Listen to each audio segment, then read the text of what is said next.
বঙ্গবন্ধু সেতুর পূর্ব পাশে রাস্তায় শিকারের অপেক্ষায় পুলিশ। হঠাৎ আসে কিছু আমবোঝাই ট্রাক তাদের জন্য এনে দিল স্বর্ণ সুযোগ। টাকাটা হাত বাড়িয়ে নিতেই হঠাৎ ২১-এর ক্যামেরা দেখে বিব্রত তারা। টাকা নিছেন কেন? আপনি পকেটে টাকা বের করেন। না, পকেটে টাকা বের করেন। আমার কাছে কোনো টাকা নাই। আপনি পকেটে টাকা বের করেন।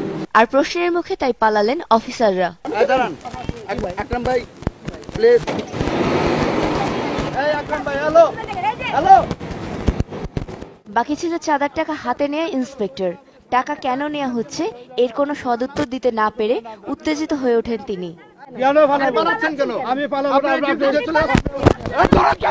তবে কিছুক্ষণ পরে বিপদ বুঝে নেমপ্লেট খুলে দিলেন দৌড়। এ বিষয়ে বঙ্গবন্ধু সেতু পূর্ব থানার ওসিকে জানানো হলে তিনি ব্যবস্থা নেবেন বলে জানান। যদি তারা কোনো অনৈতিক কাজ করতে তার বিরুদ্ধে অবশ্যই আইনগত ব্যবস্থা গ্রহণ করা হবে।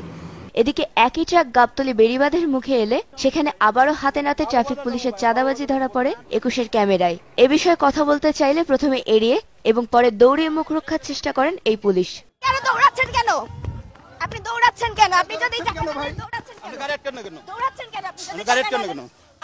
কিন্তু তাতেও কোনো লাভ না হয় ক্যামেরার উপর হামলা চালায় এই পুলিশ। আপনি ক্যামেরা কেন ধাক্কা দিচ্ছেন? ক্যামেরা কেন হাত দিচ্ছেন? আপনার নেম প্লেট কেন খুললেন? পরে জনরোষে পড়ে নিজেই পালানোর পথ খোঁজে সে। আপনি কোথায় যাচ্ছেন? আপনি কি আবার দৌড় দিতে চাচ্ছেন? আপনি কোথায় যাচ্ছেন?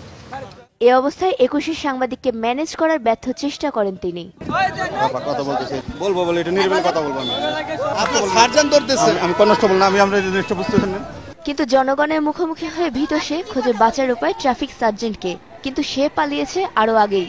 এই যে হ্যালো হ্যালো ভাই, হ্যালো হ্যালো। এই সার্জন, এই দাঁড়ান, এই সার্জন। এর আগে রাতে ওই ট্রাকের পিছনে যেতে গিয়ে রাজশাহীতে দেখা যায় শ্রমিক সংগঠনের নামে নিশ্চিন্তে চলছে চাঁদাবাজি। শ্রমিক চাঁদা, এটা হলো পাবলিক গাড়ি যেগুলা এদের গাড়ি থেকে নেওয়া হয়, শ্রমিক কল্যাণ সমিতি। আর সকালে টাঙ্গাইলের রাস্তায় এ ধরনের চাঁদাবাজির দৃশ্য ধারণ করলে ক্ষেপে উঠে ক্যামেরার উপর হামলাও চালায় তথাকথিত শ্রমিক দরদি নেতারা।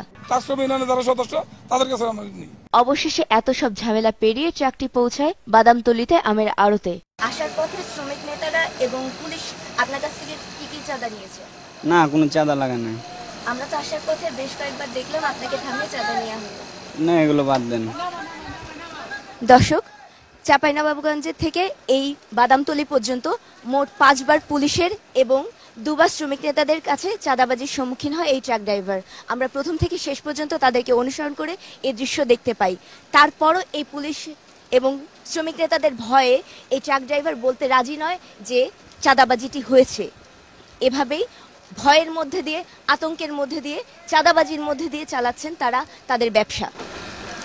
নাদিয়া শারমিন, ২১ টেলিভিশন, ঢাকা।